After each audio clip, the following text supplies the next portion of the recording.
नमस्कार, मी मधुराच रेसिपी मराठीमध्ये तुम्हा सगळ्यांचं खूप खूप खूप मनापासून स्वागत. तर आज आपण मोड आलेल्या मटकीची उसळ कशी बनवायची ते बघतो. तर त्यासाठी इथे कुकरमध्ये मी 2 चमचे तेल गरम करायला ठेवलं आहे. तर तुम्हाला कुकरमध्ये नसेल करायचं तर तुम्ही साधा रेग्युलर कढईमध्ये पण करू शकता, पण त्यामुळे मटकी शिजायला थोडासा जास्त वेळ लागतो. ही प्रोसेस फक्त झटपट होण्यासाठी ही मी डायरेक्ट प्रेशर कुकरमध्ये बनवते. तेल व्यवस्थित गरम झालं. सगळ्यात आधी मोहरी मस्त तडतडली की जिरं पण व्यवस्थित असं फुललं पाहिजे. हिंग, बारीक चिरलेला कांदा,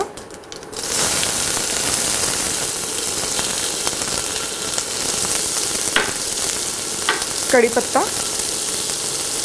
आणि कांद्याला हलकासा सोनेरी रंग येईपर्यंत आपण परतून घेणार आहोत. या ठिकाणी कांद्याला हलकासा सोनेरी रंग यायला सुरुवात झालेली आहे. आता यामध्ये 1 चमचा गोडा मसाला मी घालते. काळा मसालाही म्हणतात त्याला. लाल तिखट, थोडीशी हळद, हे एकदम मिसळून 1 मिनिटभर परतून घ्यायचं. बऱ्याच ठिकाणी उसळींमध्ये कांदा वापरला नाही जात, तर अशा साध्या भाज्यांच्या पण रेसिपीज आपण बघूयात. त्याची एक वेगळी सिरीज करणार आहे मी, जेणेकरून टिफिनसाठी वगैरे झटपट त्या भाज्या बनतील. अशा भाज्यांची एक सिरीज करूयात. तर कांदा व्यवस्थित परतला गेला आहे. यामध्ये इथे माझ्याकडे मोड आलेली मटकी आहे, 1/2 किलो किंवा पावशेर, 250 ग्रॅम, ती घालूयात. मटकी मी जरी घरी मोड आणून घेतली तरी मोड आल्यानंतर एकदा स्वच्छ धुवून घेते पाण्याखाली.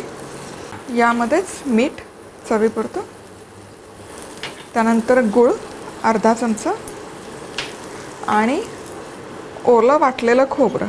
खोबऱ्याऐवजी तुम्ही शेंगदाण्याचं कूट पण घालू शकता, तोही छान लागतो. आता हे मिसळून घेऊया.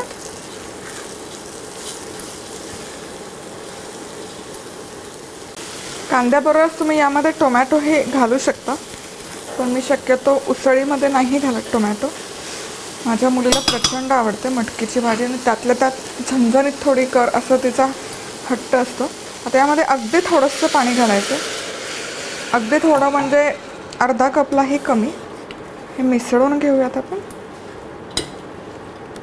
आता झाकण ठेवायचं आणि मध्यम आचेवर 1 शिट्टी काढून घ्यायची. फार शिट्ट्या नाही करायचं, नाहीतर ती मटकी खूप मऊ होते. 1 शिट्टी पुरेशी आहे. या ठिकाणी मटकी 1 शिट्टी काढून मी शिजवून घेतली आहे. तर बघूयात. आहा, मस्त. थोडीशी घेऊन बघूयात. तुम्ही बघू शकता व्यवस्थित अशी शिजली आहे मटकी. आणि त्याचबरोबर अशी ती खूप अशी मऊ झाली नाही आहे किंवा गाळ पण नाही झाली आणि खाली पण कुठे लागली नाही आहे, करपली नाही आहे. आता यामध्ये खूप सारी कोथिंबीर बारीक चिरलेली. परफेक्ट. आणि आपली मटकीची उसळ या ठिकाणी सर्व करण्यासाठी तयार आहे.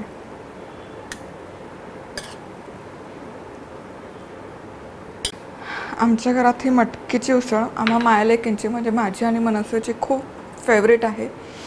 ही डब्यासाठी परफेक्ट अशी भाजी बनते. कुकरमध्ये केल्याने झटपट बनते.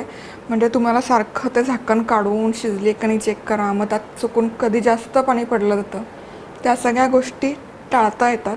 तर तुम्ही पहिल्यांदाच जर माझा व्हिडिओ बघत असाल आणि तुम्ही अजून सबस्क्राईब नसेल केलं तर तुम्ही प्लीज सबस्क्राईब करा. त्याचबरोबर ते सबस्क्राईब आयकॉनच्या पुढे एक बेल आयकॉन असेल, ते पण क्लिक करा. त्यामुळे या ज्या मी नवनवीन रेसिपीज अपलोड करत असते त्याचं नोटिफिकेशन तुम्हाला मिळेल. त्याचा मेल येईल त्या रेसिपीच्या लिंक सकट आणि तुम्ही माझी कुठलीच रेसिपी मिस नाही करणार. तर आज वेळात वेळ काढून तुम्ही ही रेसिपी पाहिल्याबद्दल तुम्हा सगळ्यांचे खूप खूप खूप मनापासून धन्यवाद. पुन्हा भेटूया अशाच एका छानशा रेसिपीबरोबर. तोपर्यंत मस्त रहा, खुश रहा, आनंदी रहा आणि सगळ्यात महत्त्वाचं खात रहा.